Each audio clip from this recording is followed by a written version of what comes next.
जय हिंद साथियों, मैं अपने इस वीडियो में आपका पुनः स्वागत करता हूं। आज हम लोग दोस्तों बात करेंगे लघु परिपथ क्या होता है और खुला परिपथ क्या होता है, जिसको हम लोग इंग्लिश में बोलते हैं शॉर्ट सर्किट और ओपन सर्किट।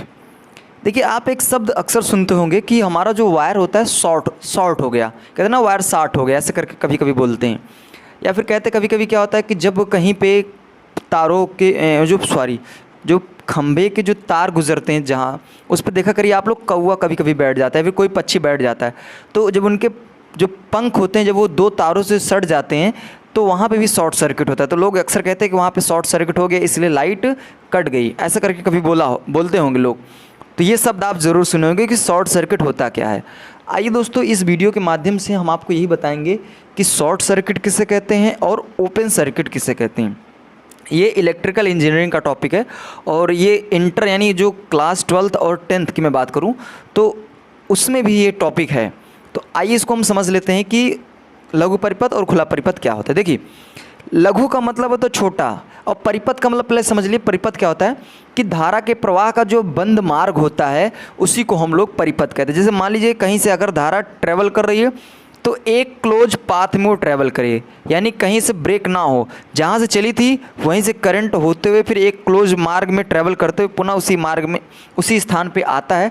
तो दोस्तों उसको हम लोग बोलते हैं परिपथ। परिपथ का मतलब एक सीधा सा मतलब समझ लीजिए कि घेराव, जिसको हम लोग कहते हैं बाउंड्री, उसी का नाम होता है दोस्तों परिपथ। अब बात आती है लघु परिपथ क्या होता है। जैसे मान लीजिए हम ये समझें कि कहीं से दो तार, एक फेज का एक न्यूट्रल का, किसी इक्विपमेंट अर्थात लोड से जुड़े हैं। लोड का मतलब आप समझ लीजिए, चाहे वो पंखा भी हो सकता है, बल्ब हो सकता है, XYZ जितने भी इक्विपमेंट हैं वो सभी लोड की श्रेणी में आते हैं।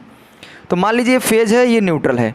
अब हुआ क्या कि इसमें से इलेक्ट्रिसिटी फ्लो कर रही थी और अचानक से हवा बहा, आंधी तूफान आ गया, जिसकी वजह से आपको पता है कि जब आंधी तूफान आता है तो ये जो वायर होते हैं वो आपस में मूव करना स्टार्ट कर देते हैं।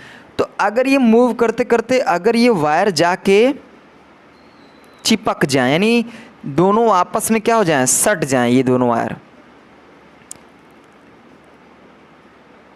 वायर अगर इसमें आके सट जाते हैं, तो जैसे ये फेज है, ये न्यूट्रल है, तो हम ये देखते हैं। देखिए इसमें क्या हो रहा था कि इसमें करंट यहाँ से जा रही थी, इस लोड में गई, फिर लोड से होते हुए इधर न्यूट्रल से वापस आई।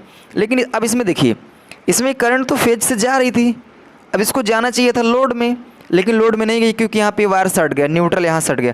तो इसको इतना दूर क्यों जाना पड़ा, इतना दूर क्यों जाए, वो इसको यहाँ पर छोटा रास्ता मिल गया, छोटा वाला, तो यहीं से क्रॉस होकर ऐसे चली जाती। यानी देखिए यहाँ से करंट गई थी, अब इसको रियल में जाना चाहिए था यहाँ तक, लोड तक, लेकिन लोड तक नहीं गया, यहाँ पे इसको एक छोटा रास्ता मिल गया। हमेशा लोग, आपको पता है कि हमेशा लोग शॉर्ट मार्ग हमेशा ढूंढते हैं, जिसको शॉर्टकट हम लोग बोलते हैं। तो छोटा रास्ता हर इंसान खोजता है, तो इसी तरह करंट भी खोज लिया। अब देखिए जैसे ही तार सट जाता है शॉर्ट सर्किट, यानी छोटा मार्ग बन गया।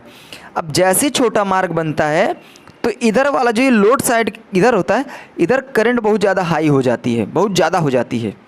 तो शॉर्ट सर्किट हो गया, करंट हाई हो गई, और ये जो इक्विपमेंट होता है ये फूक जाता है। कभी कभी आप सुनोगे कि हमारे इक्विपमेंट ख़राब हो गया, बाइंडिंग जल जाता है। अगर पंखे की बात करूं तो उसकी बाइंडिंग ख़राब हो जाती है।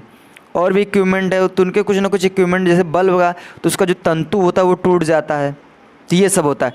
तो शॉर्ट सर्किट का मतलब होता है कि जब दो तार आंधी तूफान या किसी भी वातावरणीय प्रॉब्लम की वजह से अगर वो चिपक जाते हैं तो उसको हम लोग दोस्तों बोलते हैं शॉर्ट सर्किट।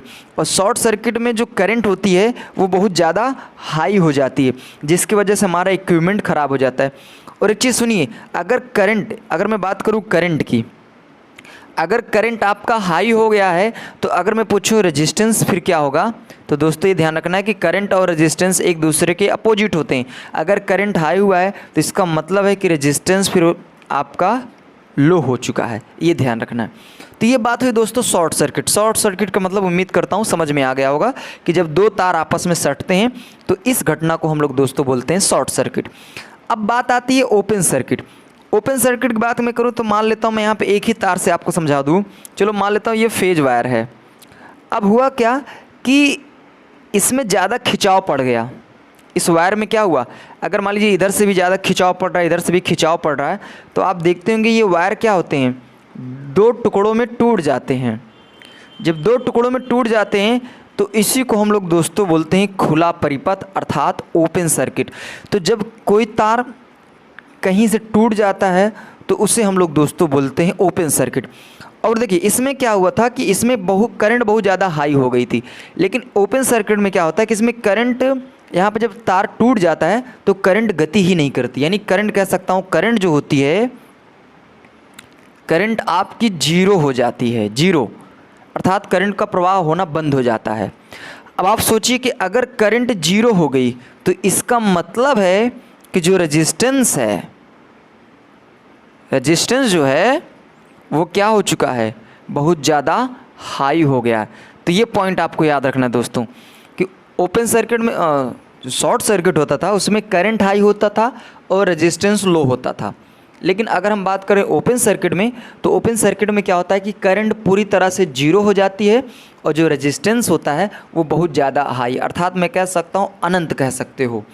तो उम्मीद करता हूँ दोस्तों ये शॉर्ट सर्किट क्या है और ओपन सर्किट क्या है आपको ये बहुत ईजिली वे में समझ में आ गया होगा। शॉर्ट सर्किट में तार सट जाता है, जबकि ओपन सर्किट में क्या होता है, तार टूट जाता है। तो ये बातें हुई। उम्मीद करता हूँ दोस्तों ये बातें आपको ज़रूर समझ में आई होगी। आगे मिलेंगे हम लोग नेक्स्ट वीडियो में, तब तक के लिए जय हिंद, वंदे मातरम, नमस्कार।